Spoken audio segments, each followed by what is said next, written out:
Hi, Positive Writers. Wow.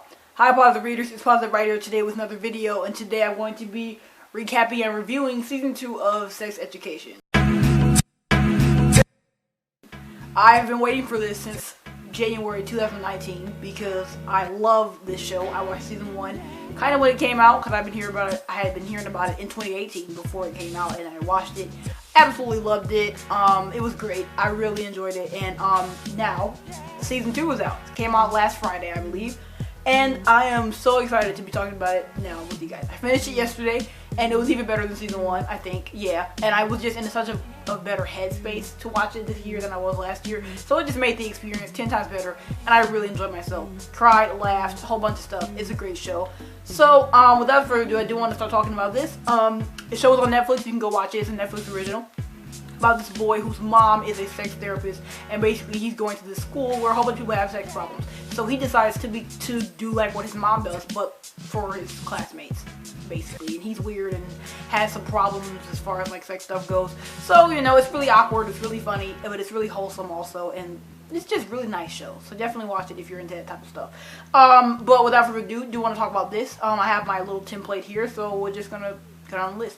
First thing is favorite episode of the season and why. My favorite episode was 210, the last episode. Well, 208 actually. Sorry, I keep thinking that this show is like most shows on Netflix and just in general that have 10 episodes, but it actually has 8. But it was episode 8. I love this show, and this episode really summed up why I love it so much. It was so wholesome, and it was hilarious, and everything wrapped up pretty greatly, except for some things that made me mad, but it's fine. Most things wrapped up, and it really made me happy, and I really just enjoyed myself. The soundtrack was absolutely beautiful. Every scene was something else that I really loved about it until like the very end, and I got mad. But it's good, and there are going to be spoilers in this video. Later on, I won't spoil this episode just because it is the last episode and stuff, but I'm going to spoil a little bit when I talk about the characters, so if you don't want to know about that stuff, just like mute it or come back when you're done watching it, whatever. But yeah, 208 was the best. The next thing on this list is characters, how they developed, my least favorite, all that type of stuff. I don't even have a least favorite character this season. If it had to be somebody, it'd be Headmaster Gruff. I can't stand that man. He's hilarious, but I hate him. He is irrelevant. So I loved all the characters this season, and they developed a ton. Characters that I couldn't stand last time I watched it in season 1. I really loved this season, and they came back with a bang, and I really loved them. Starting off with the one that came back with the loudest bang, and the one that definitely developed the most, Adam. He's amazing. I love that. I love his character. He's freaking hilarious. And also just a kind of like a wholesome human being. He really is like one of those bully type people. He's not really likable. He's like an asshole to everybody. But he has a definite soft side, and he channels that a lot this season. And it was the nicest thing to watch. It was really nice. Honestly, like his arc had me crying. So that's nice. I really cried and smiled, and I was so happy for him. For like he finally like accepted himself. It was great. Also, Eric, I loved his little arc that he had going, where basically he was just trying to figure out what he wanted and stuff. And like, I loved that. I loved it. Okay, his whole thing with like his family, introducing the boys to his family, the several people that he was in relationships with or liked this season. I just loved him. I loved Eric. He was great. I always love him. He's great. Otis also figuring out why he tries so hard to be a good guy and ends up being an asshole, and why he does not want to end up like his dad. All that type of stuff. Like, you know, his entire arc was amazing. And you know, I really enjoyed his character this season. He was on my nerves a couple times, but he stayed one of my favorites. I do definitely enjoy his character. I love Jean also. I don't have her on here, but I love her. She's a meme, and I love her. I just love her energy. I think she's great, and she deserves better than all the crap that happened to her this season. But, you know, hopefully next season is better for her and all these characters. Amy, also, her arc, some stuff happened to her that was, like, pretty bad, and just watching her kind of like get through it and all that stuff and like deal with it was really nice. I really like her character. I like that they gave her more depth this season than they did last year. I enjoyed her. And then finally, Jackson, my favorite character. I loved seeing his arc and his whole thing about he finally told his moms that he does not want to swim anymore.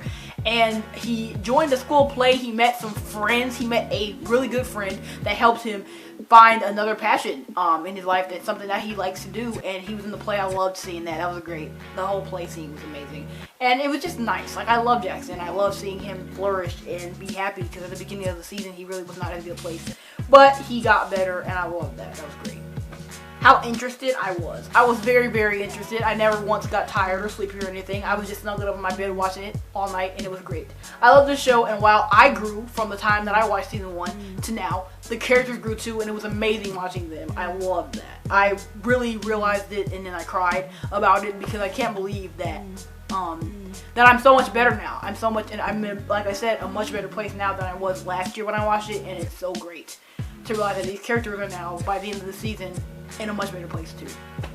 My headspace, like I said, was so much better, and I really enjoyed it. So many great moments, quotes, and just all in all, an amazing season. Last thing was soundtrack, and I love the soundtrack every year. Every year, like, hasn't just 2. But I love the soundtrack of this show. They played Mystery of Love by Sufjan Stevens. I love that freaking song. I love it. I have loved it for years. It's just aesthetic and soft, and I love it. And they played that, and then in the same episode, I believe, or the episode after that one, they played Make Your Own Kind of Music by Cass Elliot, which is from one of my other favorite shows, Lost, and I lost it. It was amazing. It was a great scene too. I love this show, absolutely. It's great. I am so glad that I've watched it and stuff. It was solid season, 10 out of 10 for sure. I just really enjoyed myself. It's funny. It was funny. It was amazing. One of my favorite quotes was in seasons was, Eric had just came from church, and he basically had brought his boyfriend, this new guy at the school, to church with him and his family, and they were at church and stuff, and they like were talking or whatever, and he was just talking about how he doesn't believe in God and stuff like this, because he's an atheist. And that scene ended, and then it was showing him like in his bed, and he was like looking at some stuff that he had kept from this time that he went with Adam and like played, like knocked stuff down or whatever, and he's kind of just like reminiscing on that. And his mom came in and said something to him, and she was like, I don't think that boy's right for you, talking about the new guy, Raheem. And he was like, you don't think any boy's right for me. And then she said, that's not what I mean. Like, I mean, like, with him, you become a different person. It's like you're trying to be somebody that you're not. And then she said, he doesn't make you sparkle. And I started crying. So crazy. I started crying because it was just you could just feel the fact that she wants the best for him, and that she like could see that he's not, you know, he deserves better than this guy, and that he's just kind of settling. And she could tell, and she said it, and she told him that. It was beautiful, and I loved it. I should put favorite scenes on this list because that was definitely a favorite, and it definitely deserves to be talked about. Another favorite scene of mine was the play scene, the Romeo and Juliet freaking postmodern scene. That entire play was amazing. I loved it. I wish I could have seen the whole thing. It was great. And even though like it kind of got messed up, I think it was beautiful because Adam finally decided to accept himself as loving Eric and ran to the freaking play in the middle of the play and like held his hand in front of everybody. It was beautiful. And afterwards, his whole family just kind of pounced on Adam like, hi, how you doing? You should come over, because they could tell that they liked each other. It was, I cried twice. I loved Eric's entire storyline. I cried twice on his. Loved that. That was great. Also, almost cried when Adam and Ola hugged. He like hugged her because she said that she was his friend, and he was like, I've never had somebody say they were my friend before. It was beautiful. They like both got fired. It was great. I loved this season. Honestly, it was amazing. Didn't get my freaking Maeve and Otis endgame, but it's fine. I loved it. It was great, and I am excited for season 3. Did you watch this though? If you didn't, please watch it. If you are still here and you have not watched it yet, I hope this convinced you. I'll see you all later with another video. Bye.